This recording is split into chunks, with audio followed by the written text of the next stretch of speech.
మన జీవితాలని ఒక్కసారి పరిశీలించుకుందాం. 10 సంవత్సరాల క్రితం మన జీవితం ఎలా ఉంది? ఇలాగే ఉందా? లేదు. 20 సంవత్సరాల క్రితం మన పరిస్థితి ఎలా ఉంది? ఇలాగే ఉందా? లేదు. 20 సంవత్సరాల క్రితం అసలు మన కల్వరి టెంపులే లేదు. ఏమీ లేని స్థితిలో నుండి దేవుడు తన దయా సంకల్పము చొప్పున 2005లో ఒక చిన్న సంఘాన్ని ప్రారంభించబడ్డాడు. 25 మందితో ప్రారంభించబడిన ఒక చిన్న సంఘం ఈరోజు ఇదిగో మహావృక్షంగా దేవుడు దీవించాడు.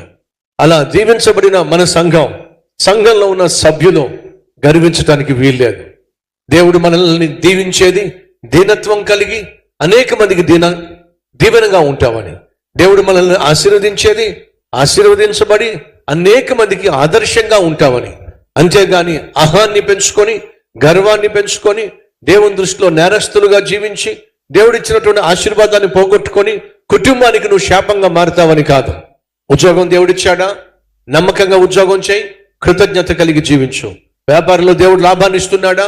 నమ్మకంగా వ్యాపారం చేయి, దేవుని పట్ల కృతజ్ఞత కలిగి జీవించు. కృతజ్ఞత అనేది రెట్టింపు ఆశీర్వాదానికి ఆధారం అనే వాస్తవం మాత్రం మర్చిపోవద్దు.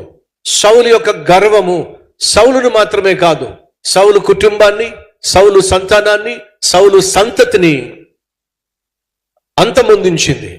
తండ్రిలో తల్లిలో గర్వాన్ని ప్రదర్శించకండి.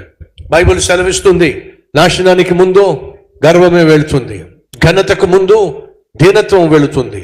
దీనత్వము, తగ్గింపు తత్వము మన జీవితాలకు, మన కుటుంబానికి, మన బిడ్డలకు, రాబోయే తరానికి మనం ఆశీర్వాదంగా ఉంటాం. అట్టి ఆశీర్వాదంగా మనం ఉండాలి అని అంటే గర్వాన్ని, అహాన్ని దరిదాపులు కూడా రానివ్వద్దని ప్రభు పేరట మనం చేస్తున్నాను. సౌలు గర్వించాడు. ఎంతగా గర్వించాడో తెలుసా? దేవుని మాటను కూడా లెక్క చేయనంతగా గర్వించాడు. గర్విష్ఠులు మాట వినరో. గర్విష్ఠైనటువంటి భర్త కావచ్చు, గర్విష్ఠైనటువంటి భార్య కావచ్చు, గర్విష్ఠైనటువంటి బిడ్డలు కావచ్చు, వారిలో కనిపించే ఒక నైజం ఏమిటో తెలుసా? అస్సలు మాట వినరు. 2 ఎదిరిస్తారు, 3 బెదిరిస్తారు, 4 నోరు పడేసుకుంటారు. ఎదుటి వారు ఎవరైనా సరే పట్టించుకోరు. దేవుడు అంటే భయం ఉండదు. దేవుని స్వరూపం సృష్టించబడినటువంటి తోటి మనిషి అన్నా సరే గౌరవం ఉండదు. జాగ్రత్త.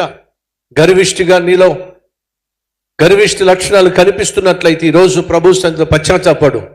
ఎందుకో తెలుసా? నీ గర్వం వల్ల నువ్వు నాశనం కావడమే కాకుండా నీ కుటుంబం నాశనం అవుతుంది. నీ బిడ్డలు, రాబోయే తరము సంపూర్ణంగా నాశనం అవుతుంది. వినండి.